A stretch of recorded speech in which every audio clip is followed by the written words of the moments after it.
Hi everyone, welcome back to our FE CashCalc tip series. This tip is going to be around cash versus inflation.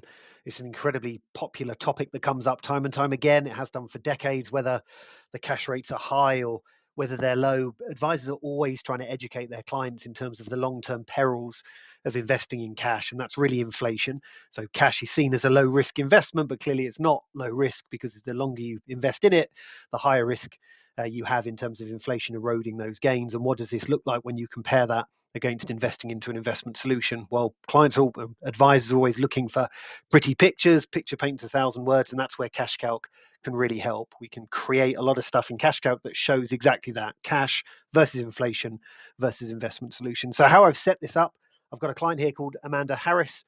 She's got a cash ISA of 100,000. Now, whatever logic you're using for what is inflation, what is your cash rate, is obviously entirely up to you. I'm using some historic growth rates. So how I've done that is using analytics, our other tool. So analytics conveniently has tens of thousands of indices and sectors to use. So those of you that are using analytics know that you've got Bank of England base rate, for example, or RPI, and they go back decades to the 70s and the 80s. So in analytics, I can create a performance table on an annualized basis that shows me essentially the average growth rate of these things on the left from way back to the 70s and 80s. And I've seen here that historically the historic RPI in the UK has been about 3.66 and cash has been about 4.42. So I'm going to use that in this demonstration. That's where I'm sourcing those figures from. But clearly, when you're doing it, you could use today's rates or your own historic rates, etc. It's, again, entirely up to you. But if you wondered why I'm using these figures here, that's exactly why. So with Amanda Harris, I'm going to be suggesting, look, inflation moving forward, I'm just going to use that historic trend of 3.66. Under a savings pot, I've added her cash ISA, 100,000, and again, growing at 4.42 as a historic growth rate for cash. And my cash flow model looks fairly simple. Look, Mr. and Mrs. Client, you're 50 today, 100,000 as a cash ISA or an investment pot. And in 50 years, by the time you're 100, if you reach that age, it's 146,000. So basically grows by 46%, and the headline numbers underneath the chart. Okay, so that's great. But what does this look like if we decide to flip that and invest you into an investment solution, Mr. and Mrs. Client? So if I come back to my savings pots, I've also got another cash flow built in here called Amanda Harris Investment ISA. And incidentally, we've covered this off in other tips, but just as a reminder, if I wanted to duplicate an existing cash flow just to be able to tweak it rather than having to build it from the ground up again, you can obviously just hit that little plus icon here, like a little internet browser, and I can call my new cash flow Amanda Harris Investment ISA, and I can clone from an existing forecast, which is Amanda Harris Cash ISA, and it creates that forecast basically by duplicating this one. And now I can just simply tweak this to make it more relevant to an investment case. But I've already done that, so I won't bother doing this again. This is my Amanda Harris Investment ISA. Again, she's got 100,000, but this time we're growing at 6% rather than 4.42. And again, using analytics, looking back at historic growth rates, the average fund with this particular risk profile has done about 6%. So that's why I'm using that. Clearly, again, you can use whatever you like. And incidentally, I've also added a charge in here. So I've charged, trying to be fair and accurate, I've added a little 0.5% fee for me as well. Just add charge or fee.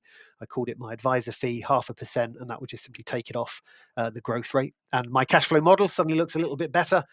We start at 50,000 still, Mr. and Mrs. Client, but because it's now invested and it should grow more over the long arc of time, by the time you're 150 years, it's now worth 247, as opposed to what we had before, which was about 146. And again, starting at 100, then 136 at retirement, then 247 at age 100. Now, the third thing you could consider is using a variable growth rate. So if I come back to the savings pot up here, you can see I've used a 6% growth rate on this one.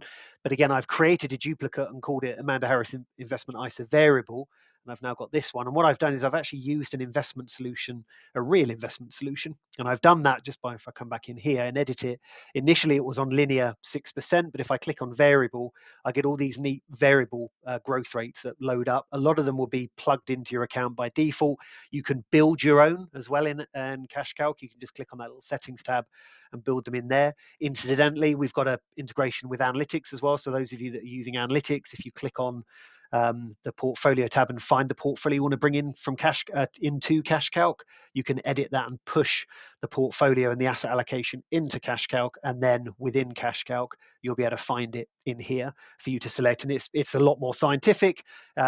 It's looking at historic rates, it's looking at projections, it's looking at stochastic modeling, it's looking at the exact asset allocation of that solution you're now recommending, and it's now looking at producing a variable growth rate. And what does that mean? Well, if I come back down to my cash flow model, and again, I've got the charges and fees baked in as well, but you'll see it's a bit bobbly. So it looks a lot more realistic, because obviously the markets aren't just going to simply grow at 6% a year, Mr. and Mrs. Client. There's going to be some significant crashes. There's going to be some bounce backs. There's going to be some few nice bull runs in there as well.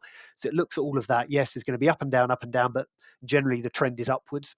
And if I scroll down, I'm looking at a lot higher figure now, 345. So there's an extra 100,000 to what we had earlier. So again, there's not really any right or wrong to this. Whether you just want to show a basic growth rate or something a little bit like this, it's very much linked to your investment solution. It's entirely up to you. But when you're ready to compare them against one another, whichever it is, whether it's investment versus cash or variable versus linear, you can click on the compare forecast at the very top there, and we can say, well, look, Mr. and Mrs. Client, this is what your cash rate looked like initially, 100,000 up to 146, and again, those headline numbers at the very bottom. But actually, we think you'd be much better off investing to my model portfolio, my MPS, my fund, whatever that looks like. And using, again, historic rates and stochastic modeling, we think we can do significantly better. And net of all charges, the outcome is significantly better. And that should hopefully give you some really nice visuals to, again, come back to what I was saying at the start, when you want to try and educate clients in terms of long-term projections of cash versus inflation versus investments. CashCalc's very good at doing just that. So I hope you found that valuable. Thanks for watching.